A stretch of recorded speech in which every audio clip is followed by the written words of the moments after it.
Magandang araw sa kanila, kagalang-galang na haligi ng Filipino. Ang pamagat ng papel ko ay ang kaalaman ng lingwistikang pragmatiko at sintaktiko sa mga piling mag-aaral ng Filipino sa Northwest Samar State University o NWSSU.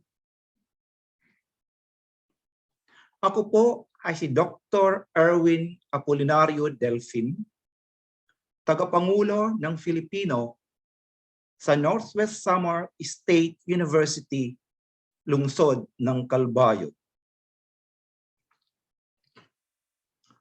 Ang focus ng pag-aaral ko ay ang lingwistika.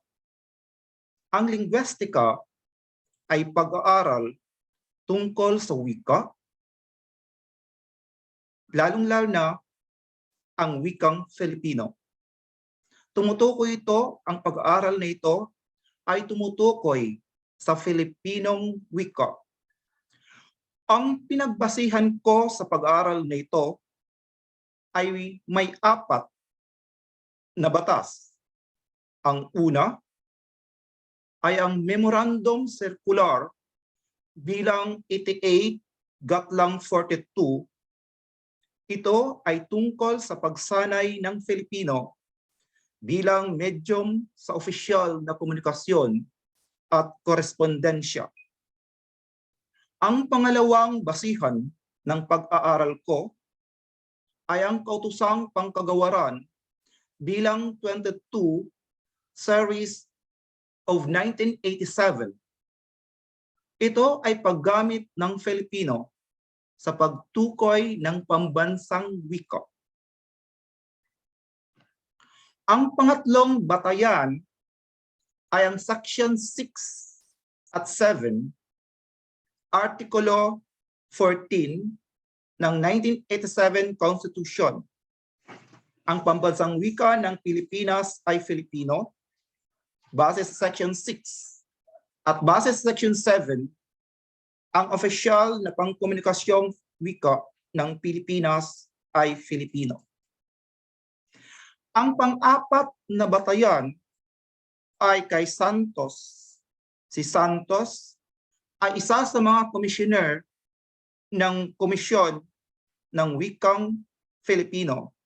Ito ay base sa 2011 niyang sinabi. Ayon sa kaniya, tungkulin ng bawat Pilipino, ang Filipino ay pag-aralan, mahalin katulad ng pagmahal sa sarili. Ang kaalaman ng lingwistikang pragmatiko at sintaktiko sa mga piling mag-aaral ng Filipino sa Northwest Samar State University ay may panlahat na suliranin. Ang panlahat na suliranin ay ano ang kaalaman ng lingwistikang pragmatiko at sintaktiko sa mga piling mag-aaral ng Filipino sa Northwest Samar State University o NWSSU. Ang papel na ito ay may 4 na tiyak na suliranin. Ang una ay ano-ano ang profile sa kaalaman ng lingwistikang pragmatiko at sintaktiko sa mga piling mag-aaral ng Filipino sa NWSSU na tagasagot ayon sa edad, kasarian, program, at wikang ginagamit. Ang pangalawang tiyak na suliranin, ano ang antas sa kaalaman ng lingwistika sa mga piling mag-aaral ng Filipino sa NWSSU ayon sa pragmatiko at sintaktiko. Ang pangatlong tiyak na suliranin ay ano ang antas sa kalakasan at kahinaan ng paraang pasulat sa kaalaman ng lingwistikang pragmatiko at sintaktiko sa mga piling mag-aaral ng Filipino sa NWSSU. At ang pang-apat na tiyak na suliranin o ang huling tiyak na suliranin ay ano? Ang mungkahing gawain upang umunlad ang kaalaman ng lingwistikang pragmatiko at sintaktiko sa mga piling mag-aaral ng Filipino sa NWSSU. Ito po ang balangkas theoretical na pinagbasihan ko o sa papel ko. May 4 na theory akong pinagbasihan. Ang una ay kay Celine Kerr, pangalawa kay Brunner, pangatlo kay Chomsky, pang-4 kay Wittgenstein, pang-5 ay kay Habermas, pang-6 ay kay Hines, at pang-7 ay kay Goldman. Nakabuo ako ng theory base sa theory pinagbasihan ko. Ang theory nabuo ko ay ang theory sistematismo o tatawagin ko rin itong Bicol University at NWSSU o Northwest Samar State University Delphins Theory. Ang theory ito ay prosesong pagkuha ng kaalaman ng mga mag-aaral sa isang wikang may unang wikang kinagisnan. Dumako tayo sa balangkas konseptual. May 3 kahon. Ang unang kahon ay ang input, ang pangalawa ay ang proseso, at ang pangatlo ay ang output. Ang output sa kaalaman sa lingwistikang pragmatiko at sintaktiko sa mga piling mag-aaral ng Filipino sa Northwest Samar State University ay nagkaroon ng webinar ng lingwistika bilang pagtalima sa wikang Filipino sa panahon ng pandemya. At ang pag-angat sa kaalaman ng lingwistikang pragmatiko at sintaktiko sa mga piling mag-aaral ng Filipino sa Northwest Samar State University o NWSSU. Yan po ang balangkas na konseptual sa aking pag-aaral.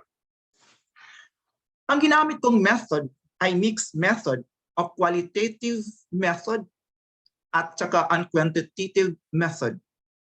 Ang design na ginamit ko ay ang descriptive survey design. Ito ay pangunahing paglikom ng mga datos na gumagamit ng talatanungan. Ito ay makikita sa appendix ng aking pag-aaral. Ang pananaliksik ay ginawa sa Northwest Samar State University, lungsod ng Calbayo, lalawigan ng Samar. Humagit kumulang ng 500 mag-aaral ang kumuha ng Filipino. Ang nakisangkot lamang ay 113 na mga mag-aaral dahil sa kaginhawaan ng mga mag-aaral sa internet connection. Gumamit ng Excel sa computation. Ang instrument na ginamit ay talatanungan. Ang talatanungan ay focus sa lingwistikang pragmatiko at sintaktiko. Makikita ito sa talatanungan o sa appendix ng aking pag-aaral. May 4 akong ginawang talahanayan. Ang unang talahanayan ay tungkol sa profile sa kaalaman sa lingwistikang pragmatiko at sintaktiko ng mga piling mag-aaral ng Filipino sa Northwest Samar State University. Ito po ang paliwanag sa talanayan. Ang pangalawang talanayan ay may talanayan 2A at 2B. Ang 2A ay tungkol sa antas sa kaalaman ng lingwistikang pragmatiko ng mga piling mag-aaral ng Filipino sa Northwest Samar State University. At ang Ito po ang paliwanag sa 2A na talanayan. Ang talanayan 2B ay tungkol naman sa kaalaman ng lingwistikang sintaktiko sa mga piling mag-aaral ng Filipino sa Northwest Samar State University. Ito ang paliwanag sa talanayan. Ang pang-apat na talanayan ay talanayan 3. Ito naman ay tungkol sa antas sa kalakasan at kahinaan ng paraang pasulat sa kaalaman ng lingwistikang pragmatiko at sintaktiko sa mga piling mag-aaral ng Filipino sa Northwest Samar State University. Paliwanag tungkol sa talanayan. Ang kaalaman sa lingwistikang pragmatiko at sintaktiko ng mga piling mag-aaral ng Filipino sa Northwest Samar State University. Ang unang suliranin ay ano-ano ang mga profile o ang profile sa kaalaman ng lingwistikang pragmatiko at sintaktiko sa mga piling mag-aaral ng Filipino sa Northwest Samar State University ayon sa edad, kasarian, program, at ang pang-apat ay ang wikang ginagamit. Ang natuklasan sa edad, kasarian, program, at saka ang wikang ginagamit ay makonklusyon sa marami ang edad na kasangkot sa 20 hanggang pataas.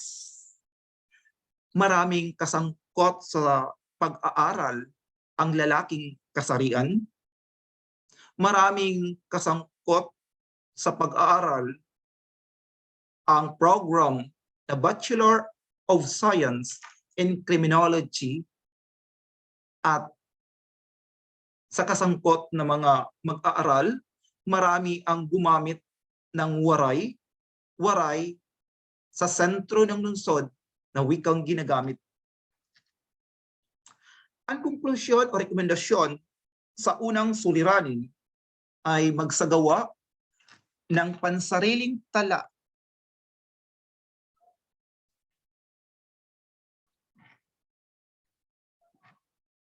magsagawa ng pansariling tala ng mga mag-aaral sa bawat paaralan bago tanggapin upang umangkop ng pangangailangan sa curriculum.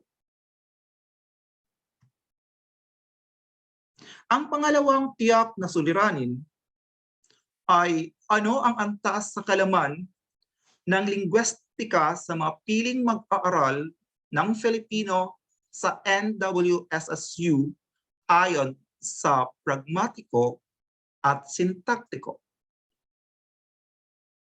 Ang konklusyon base sa natuklasan sa pragmatiko at sintaktiko ay alam ang natuklasan sa pragmatiko at sintaktiko. Alam ang antas sa kaalaman ng lingwistika sa mga piling mag-aaral ng Filipino sa NWSSU ayon sa pragmatiko at sintaktiko. Ang rekomendasyon sa pag-aaral ko para sa pangalawang suliranin ay magkaroon ng pagsasanay ang mamag-aaral partikular na sa lingwistikang larangan upang tumaas ang kaalaman tungo sa pagiging globalisado, estandardisado, modernisado at intelektualisadong wikang Filipino. Ang pangatlong tiyak na suliranin ay ang antas sa kalakasan at kahinaan ng paraang pasulat sa kaalaman ng lingwistikang pragmatiko at sintaktiko sa mga piling mag-aaral ng Filipino sa NWSSU. Ang natuklasan sa pangatlong tiyak na suliranin ay ang average mean ay 3.71 sa kaalaman ng lingwistikang pragmatiko at sintaktiko. May palarawang antas itong malakas. Ang average mean na ito ay malapit sa range na 3.49 o sa katamtamang malakas. Bale, ang konklusyon ay malakas ang antas ng paraang pasulat sa kaalaman ng lingwistikang pragmatiko at sintaktiko sa mga piling mag-aaral ng Filipino sa NWSSU. Ang rekomendasyon ay maghikayat ng mga mag-aaral na maisakatuparan sa loob ng silid-aralan ang estandardisadong tuntunin sa lingwistikang pragmatiko at sintaktikong larangan. Ang huling tiyak na suliranin sa aking pag-aaral ay anong mungkahing gawain upang umunlad ang kaalaman ng lingwistikang pragmatiko at sintaktiko sa mga piling mag-aaral ng Filipino sa Northwest Samar State University o NWSSU. Bali nagsagawa ng webinar series sa loob ng 2 araw ukol sa lingwistikang pragmatiko at sintaktiko ng mga piling mag-aaral ng Filipino sa Northwest Samar State University ang mananaliksik o pinamumunuan ng mananaliksik. Bali, webinar series ang mungkahing gawain para sa pagpaunlad ng kaalaman ng lingwistikang pragmatiko at sintaktiko sa mga piling mag-aaral ng Filipino sa Northwest Samar State University. Ang rekomendasyon sa pang-apat na tiyak na suliranin ay magbigay pa ng iba't ibang pasulat at pasalitang gawain sa mga mag-aaral upang tumaas ang kaalaman ng lingwistikang pragmatiko at sintaktikong larangan. Magsagawa ng mga pag-aaral na may kaugnayan sa paksang lingwistika. Magsagawa pa ng patuloy na mga webinar at ibang palihan sa mga paaralan. Iyan po ang tiyak na suliranin, ang natuklasan ko sa aking pag-aaral, ang konklusyon ko at ang rekomendasyon ko sa aking pag-aaral na pinamagatang kaalaman ng lingwistikang pragmatiko at sintaktiko ng mga piling mag-aaral ng Filipino sa Northwest Samar State University o NWSSU. Kalanggalang ng mga panauhin o haligi ng Filipino, maraming salamat